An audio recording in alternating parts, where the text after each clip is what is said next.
Sometimes you only have a couple of extra dollars to spend and you still want to buy Pokemon cards. So every time I go into a local card shop or game shop, I always check their bulk bins. And today I'm going to show you why I always check the bulk bins whenever I go into LGS card stores. We're going to call this the I have $3 budget challenge.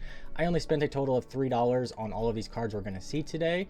I will be giving away all of the cards from today's video to one lucky subscriber. Just leave a like on this video, comment down below what your favorite card from today's video is, and subscribe to the channel. We're going to start it off with this Karen XY promo card. This card actually came out of a Rayquaza and Keldeo battle deck all the way back in 2016. I picked up 5 cards out of a bulk bin. They were 25 cents each or 5 for $1. So I went ahead and picked up 5 cards, and then we have 2 additional cards after those. This Karen card only has a value of about 35 to 40 cents, but with the craze with waifu trainer cards, full art trainer cards, all of the like Sun and Moon era, Sword and Shield era, female full art trainer cards have just been going crazy in price. I thought that this was a really good pickup because it was only 20 cents with the 5 for $1 deal. It features Umbreon in the background and Karen, who's a really popular trainer. And there's only one way to get it. You could only get it out of these battle decks from 2016. The value isn't, there's not a huge value increase on this one, only 20-25 cents at most. It is in really good condition, but just the fact that you can pick these up for under 50 cents most places, even on TCG Player still, is kind of crazy to me. I would not be surprised if these get bought out and the price on them starts to go up here in the near future. The next card I picked up with the 5 for $1 out of the bulk bin was this Light Digong Unlimited card from Neo Destiny. Neo Destiny packs are just absolutely crazy. A unlimited pack will cost you $500. A first edition pack will run you over $1,500. There's 7 different shining Pokemon, including the shining Charizard, Mewtwo, Raichu, Tyranitar, Steelix. There's just so many cool cards on the inside of the set that if you were just wanting a Light Digong, for instance, it would be really hard to justify opening a pack for this specific card. So picking this up for 20 cents was just a really good pickup in my opinion. All cards from the Neo era, the light and dark cards, anytime I see them in bulk bins, I always pull them out no matter what the condition is. I would say that this card is in light played condition. As you can see there is a little bit of wear on the edges, but overall it looks very nice. Current market price for this card in light played to moderately played conditions around 75 cents. So there's a pretty good value gain on this card. But anytime you see light or dark cards inside the bulk bin, make sure you're checking them, especially if they're only, like 10 cents, 10 for $1, like in this case 5 for $1. This was a really good pickup for only 20 cents. Big fan of the light and dark Pokemon cards. Anytime I see them, I usually always buy them no matter what the condition is. The next card is this first edition Dark Quilava card. Also from Neo Destiny. Pack prices just absolutely crazy for Neo Destiny just because of the shining Pokemon. So these uncommon cards have been seeing kind of an uptick in price, especially the light and dark Pokemon, which were really only featured during this era.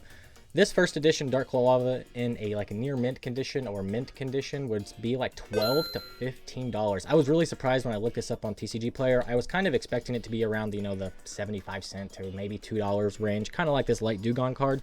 But when I looked it up, it on TCG Player specifically, even in a damaged condition, this card, the lowest listing is $5.99. This card looks like it's in really good shape, but there's actually some inking right there in that top corner, and that automatically makes it in damaged condition. There's also a pretty big crease down here on the bottom of the card. But for only 20 cents, this was a no-brainer pickup as well. Like I said, the lowest listed price is $5.99. So if we listed it at the lowest price, let's say we listed it at $5. The difference between a 20-cent card and a $5 card is pretty massive. That's why I always check the bulk bins. You never know what you're going to find on the inside of bulk bins. All right, the next 2 cards I picked up, I actually got a couple of Wheezing cards. These Wheezing cards are from 2003. All these cards are fairly old, and it was really awesome finding them inside the bulk bin. The LGS store owner said that he buys these cards for 3 cents a piece when people bring them in. Anything that's older than XY era, he pays 3 cents a piece for, and he actually doesn't buy anything newer than XY era forward unless it's an ultra rare or above. He said says that any of the modern bulk outside of standard format just isn't worth buying, so he completely avoids it. So he's making 300% profit on these bulk cards, even when he sells them 5 for $1. It's kind of crazy, but it also results in having a lot of good customers come in and a lot of people who really like his store, so it kind of pays off for him in the long run. Ruby and Sapphire, similar to the Nia Destiny packs, $300 a pack. You're not going to be opening up packs chasing a non-holographic rare Wheezing. So picking these cards up for 20 cents a piece was just a really good buy. I would say that the reverse holographic is in like damage condition. It does have pretty big dings along the edges. They're really hard to see, which is why I picked these up specifically, because even though they do have the dings on them, they're really not that noticeable, especially if you were to put them in your binder for your collection, or if you just had them sitting up like this, you wouldn't be able to tell that they're in bad condition. Non-holographic rare, reverse holographic rare.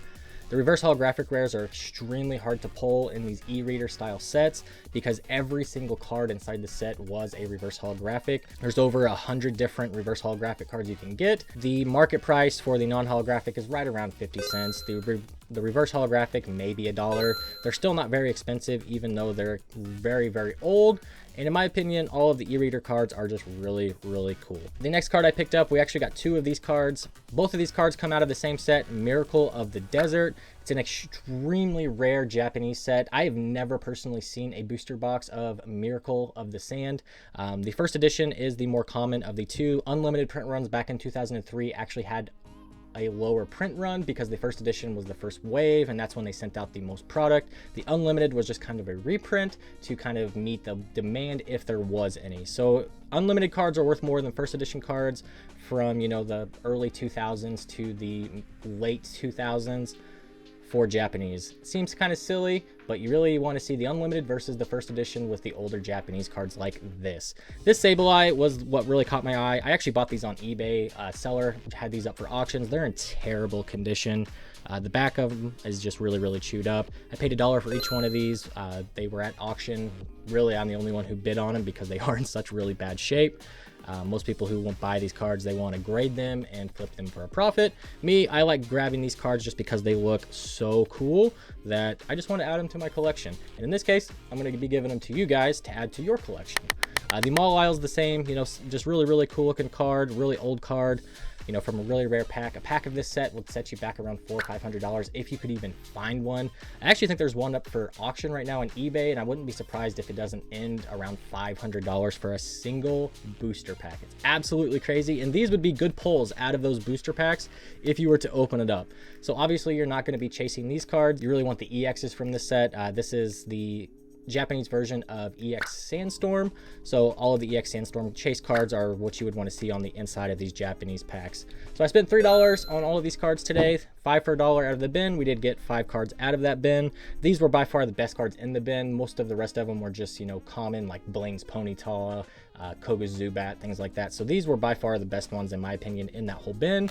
And these cards were picked up at auction, and they came all the way from Japan. I bet they spent more in shipping than what I actually paid for these cards. Let me know down in the comments what your favorite card from today's video was. Make sure you check out the next video down below, and I'll see you there.